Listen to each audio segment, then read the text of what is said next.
In this video, I'll walk you through how to enable file exploration for your dataset in MSD-LIVE. This feature allows end users to interactively explore, visualize, and subset your data using Jupyter notebooks directly in their browser. Before we start, there are a couple of important things to note. First, all your dataset files should already be uploaded to MSD-LIVE. This feature only works with datasets that have files uploaded directly into the platform, not external links. Second, make sure your files are in their original format. Don't compress or zip them. The files need to be in formats that Jupyter notebooks can read and parse, like CSV files, NetCDF files, and other common scientific data formats. Let's get started. I'm working with an existing dataset here, but the process is the same whether you're editing a draft or a published dataset. I'll click the Edit button to access the dataset's metadata form. Now I'll scroll down to find the File Exploration section. This is where we configure the notebook functionality for our dataset. Here's the key step. I'll select Yes to provide users with notebook functionality. This tells MSD-LIVE that we want to enable interactive exploration for this dataset. There's also an optional step here, setting up a GitHub repository to house custom notebooks that you provide. This is where you can include pre-written analysis scripts, visualization examples, or specialized tools for your dataset. If you want to provide custom notebooks, you can click Set Up Repository and follow the process described next. If you skip this step, users will still be able to explore the data using MSD-LIVE's default notebook environment. Second step of setting up dataset exploration in MSD-LIVE, providing pre-packaged code for your dataset. This is an optional but highly recommended step that makes your data much more accessible to downstream users. The first thing we need to do is set up a GitHub repository to house our notebooks. MSD-LIVE provides an automated workflow to make this easy.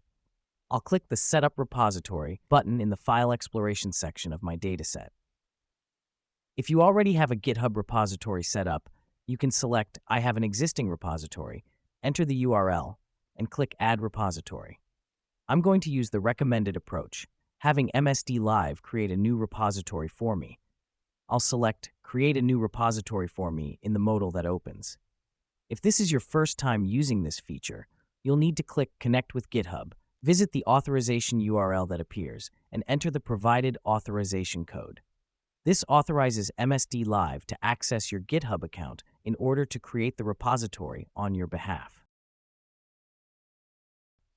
Now, I need to select the repository owner. This could be your personal GitHub account or an organization, and enter a name for the repository. When I click Create Repository, MSD-LIVE automatically creates the repository with example notebooks and adds the URL to my dataset record. This saves a lot of manual setup work. Now that the repository is set up, it's time to create the actual notebooks. You have two options here. The first option is to create notebooks locally in your preferred environment and upload them directly to your GitHub repository. This works well if you already have a notebook development workflow you're comfortable with. However, I recommend using MSD-LIVE's Notebook Lab environment that I'll show you next. This cloud-based environment has your data pre-mounted and GitHub integration built in, so you can focus on writing great notebooks. Before we start, make sure you have a dataset in MSD-LIVE with data uploaded, file exploration enabled, and a GitHub repository linked. I'll navigate to my dataset and click the Launch Notebook Lab button. After logging in with my MSD-LIVE credentials, the environment launches. The first time the Notebook Lab launches for this dataset, it will clone the GitHub repository into the Notebooks folder. My dataset files are mounted and ready to use, so I can start creating notebooks immediately. I'll create notebooks in the Notebooks folder. It's important to note that my session is limited to 3 hours, but my home folder persists between sessions. Let me create a data exploration notebook and load some dataset files to show what's available.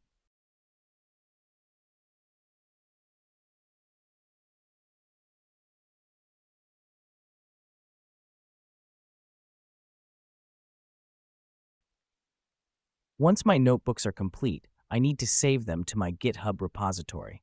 The easiest way is to use the Pull Request button.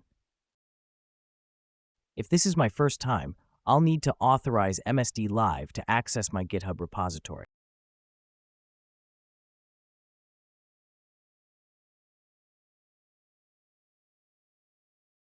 MSD-LIVE then creates a pull request with my changes. I can review and merge it on GitHub as usual.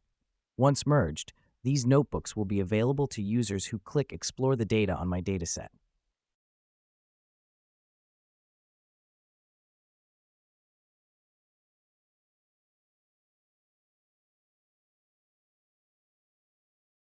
Remember, you have a 50 gigabyte quota. Files older than 7 days are cleaned up automatically, and sessions are limited to 3 hours, so save your work regularly.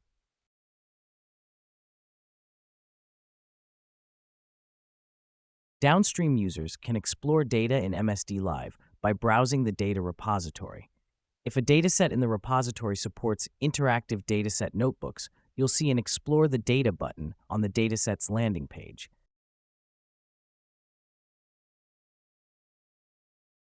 I'll show you how to explore datasets in MSD-LIVE using Jupyter notebooks.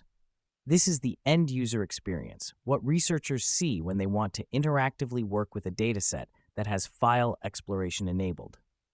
When browsing datasets in MSD-LIVE, look for the Explore the Data link on the Datasets landing page. This link appears when the dataset owner has enabled file exploration. If you don't see this link, it means interactive exploration hasn't been enabled for that particular dataset. I'll click the Explore the Data link to launch the Jupyter environment. This opens MSD-LIVE's cloud-based notebook environment where the dataset files are already mounted and ready to use. After logging in with my MSD-LIVE credentials, the environment loads with everything I need to start exploring the data. If the dataset author has provided pre-packaged code, I'll automatically see a README file that explains how to use the notebooks they've created. This is incredibly helpful because it gives me a guided starting point for exploring the data.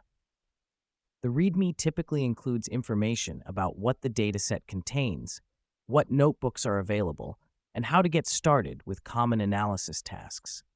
I can navigate to the notebooks the author has provided. These might include data overview notebooks that show the structure of the dataset, visualization examples, or analysis templates. These notebooks are great starting points because they're written by someone who knows the data intimately and can show me the most effective ways to work with it. If no prepackaged code is available, or if I want to do my own custom analysis, I can create a new notebook. The dataset files are mounted in the environment, so I can immediately start loading and analyzing the data. I have access to the full Jupyter environment, which means I can write Python, R, or Julia code depending on what kernel was configured for this dataset. One of the powerful features of this environment is that I can install external packages directly from within a notebook cell. I don't need to leave the notebook or set up a local environment. For example, if I need a specific visualization library, I can install it right here in the notebook. The dataset files are accessible through standard file paths in my notebooks. I can load data, create visualizations, run analyses, and even subset the data for download if that's what I need for my research. This interactive approach lets me understand the data before committing to downloading large files, and I can quickly test whether this dataset meets my research needs. Any notebooks I create or modify are saved in my workspace. I have two great options for what to do with my work next. First, I can download them if I want to continue working locally or share them with collaborators. This makes it easy to document my exploration process and share findings with others. But there's an even more powerful option. I can contribute my work back to the datasets repository for all future users to benefit from. I can use the Pull Request button to share these improvements with the dataset author. This creates a collaborative ecosystem where each user's discoveries and improvements enhance the exploration experience for everyone who works with this data. Let me show you how this works. Say I've created a useful visualization or found a more efficient way to analyze this data.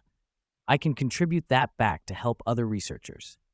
First, I select the notebooks I want to contribute back in my environment. Next, I click the Pull Request button when I'm ready to share my work. Then I add a description of my changes, explaining what I've improved or added and why it would be helpful to other users. Finally, I submit the pull request for review by the dataset author. The dataset author can review my contribution and decide whether to merge it into the main repository. Once merged, my enhancements become available to all future users who explore the dataset. This creates a really powerful collaborative ecosystem where each user's improvements benefit the entire research community working with this data.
For more details, go to the Help menu and select Dataset Notebooks. You can also explore our quick guides under Help, Resources, Quick Guides. These guides cover common tasks step by step and provide more detailed help when you need it.